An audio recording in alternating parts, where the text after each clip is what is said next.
Olá, pessoal. Dependendo da hora que vocês estão assistindo, um bom dia, uma boa tarde, uma boa noite. Meu nome é Roseline. Eu, juntamente com o Darcio, iremos apresentar um breve resumo aqui sobre o decreto 4.340, de 22 de agosto de 2002, que vai regulamentar artigos da Lei 9.985, de julho, do dia 18 de julho de 2000. Que é basicamente sobre o snooker, né? E também a respeito de algumas outras providências. Além de decretar alguns artigos concernentes aos conselhos das unidades de conservação. Apresenta, Darcy. Boa noite a todos. Eu vou estar falando sobre a seção 1, onde ela determina a forma do plano de manejo. Quais são esses objetivos, seus limites, quais são os órgãos responsáveis e quem poderá ficar dentro dessas unidades de conservação.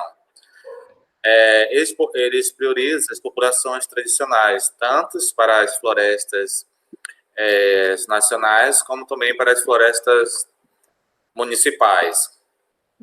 Estas áreas, eles devem sempre permanecer nas suas características naturais, priorizando os seus ancestrais que sempre tiveram dentro dessa unidade de conservação.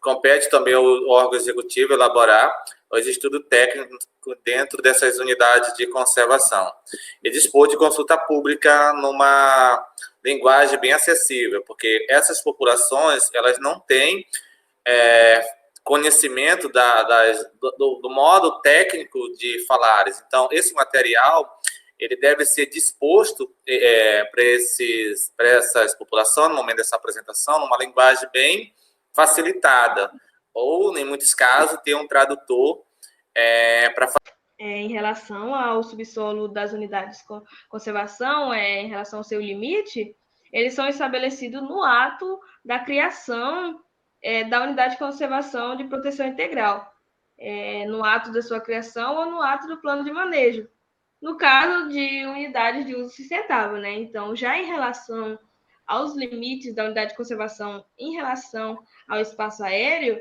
eles são estabelecidos também no plano de manejo, embasado nos estudos técnicos que são realizados pelo gestor da unidade de conservação, através de uma consulta à autoridade da aeronáutica competente e de acordo, né, com a legislação que estiver vigente no momento. A seção 3, ela fala do mosaico de unidade de conservação, onde, para essa criação, deve ser reconhecido pelo Ministério do Meio Ambiente, a pedido do órgão executor. E esse deve ser formado um conselho, onde o chefe deve ser o executor da unidade de conservação, que deve ser escolhido pela maioria do conselho.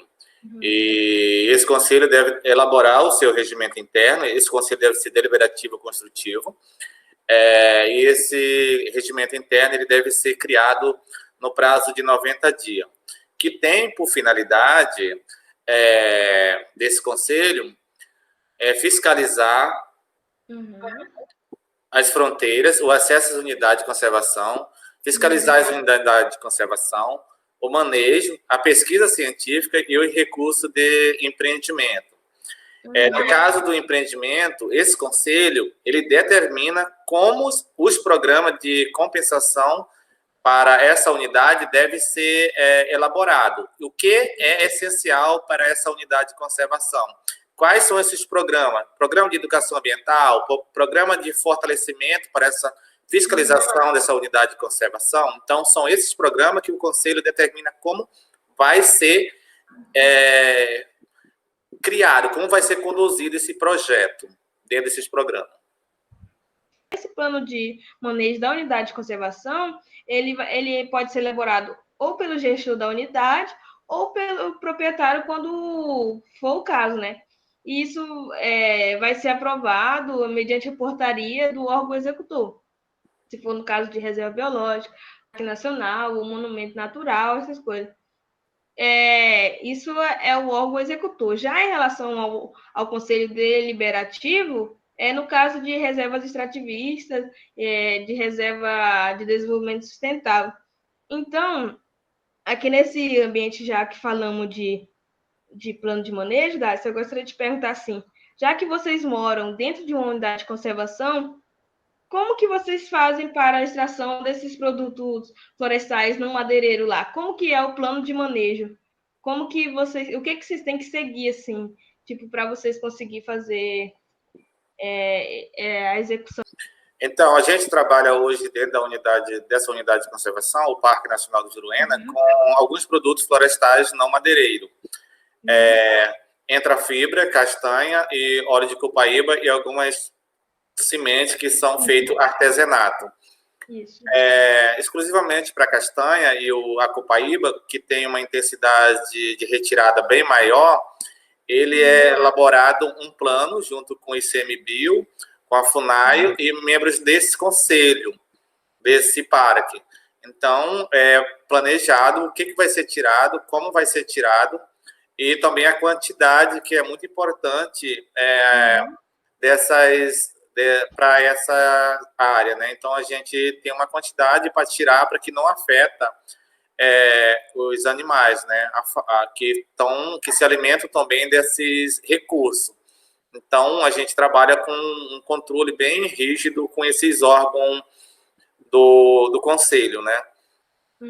Sempre o conselho que é presidido pelo órgão, pelo executor do parque, né? A gente só mais reforçando o conselho, né, que ele é presidido pelo chefe da unidade de conservação e também ele indica os demais membros.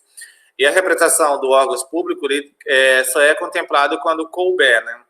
Então, a gente tem um conselho formado por esse coordenador da unidade e onde nomeia os demais membros. E também a representação da sociedade civil também só deve contemplar quando couber. E esse conselho, ele tem permanência no seu cargo num tempo fixo de 2 anos, mas ele pode ser prorrogado por mais 2 anos. E essa remuneração dos conselhos, ele não é feita, não pode ter salário, porque entende de ser de interesse público, ele está prestando esse serviço. A reunião do conselho deve ser publicada também, em pauta, apresentado, de fácil acesso, né? Os órgãos executores devem convocar o conselho 6 dias antes, e apoiar toda essa logística deles, né? Então, e compete também a esse conselho dessa unidade de conservação elaborar o regimento interno nesse prazo de 80 dias contado da sua instalação.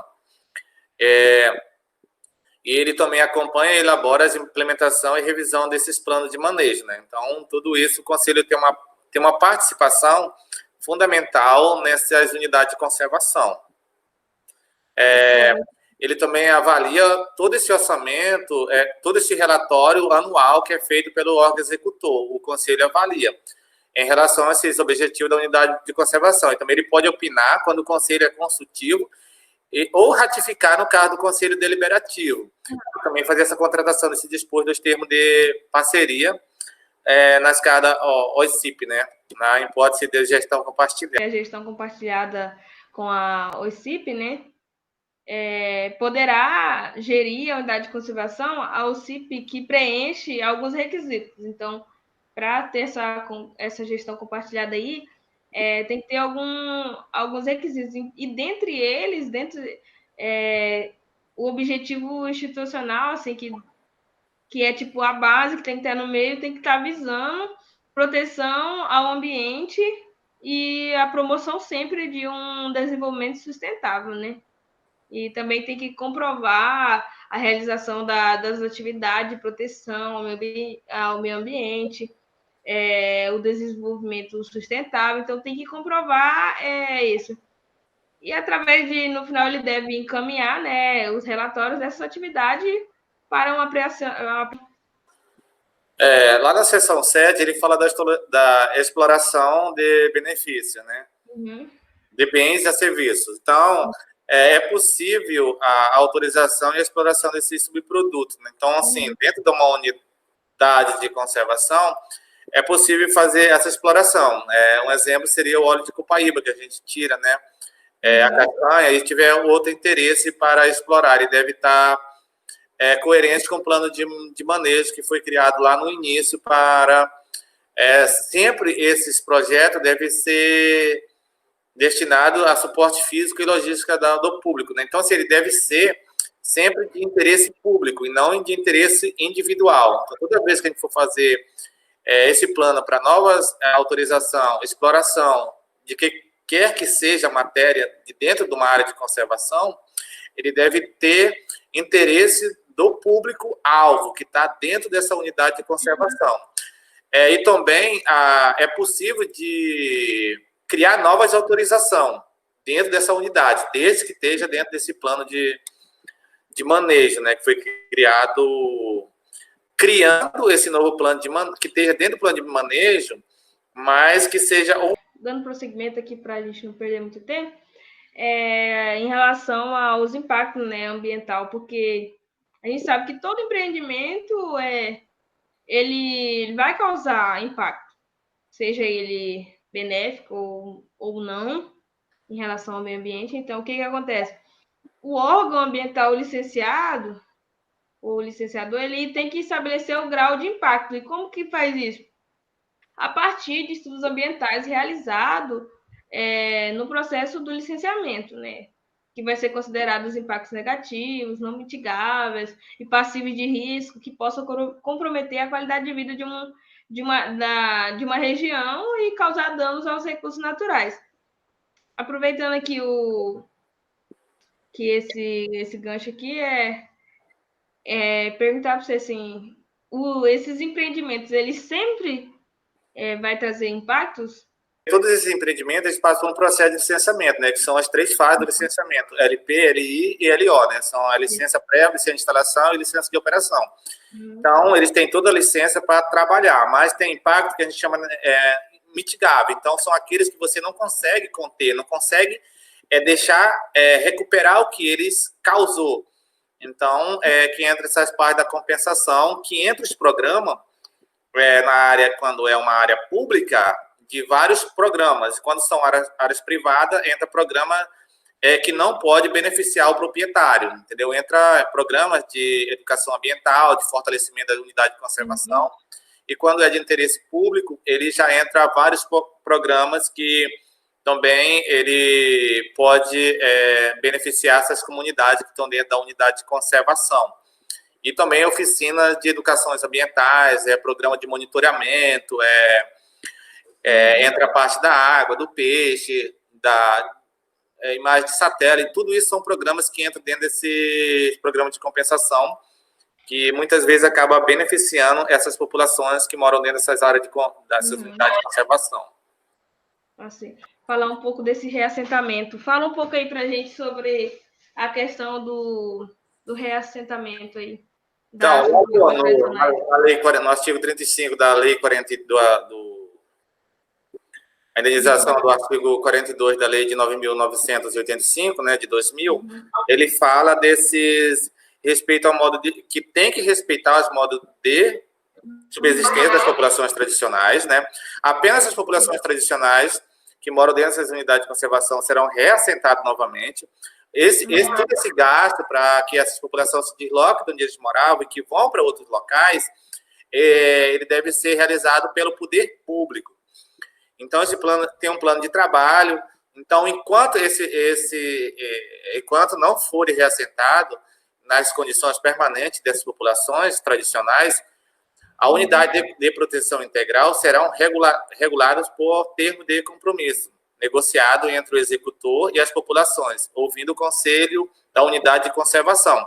Ele vai lá, cria um parque, cria uma unidade de conservação, mas tem muita gente lá dentro. O objetivo é preservar a biodiversidade e a pesquisa científica. Então, a biosfera está relacionada a tudo que está lá dentro, né? Ele tem o objetivo de preservar tudo o que está dentro dessa reserva, né?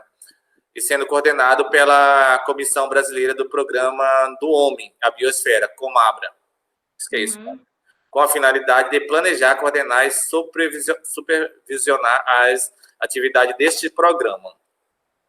E apoiar também a criação de novas instalações, novos sistemas de gestão para essas reservas. E como que é feito assim esse gerenciamento dessa reserva da biosfera?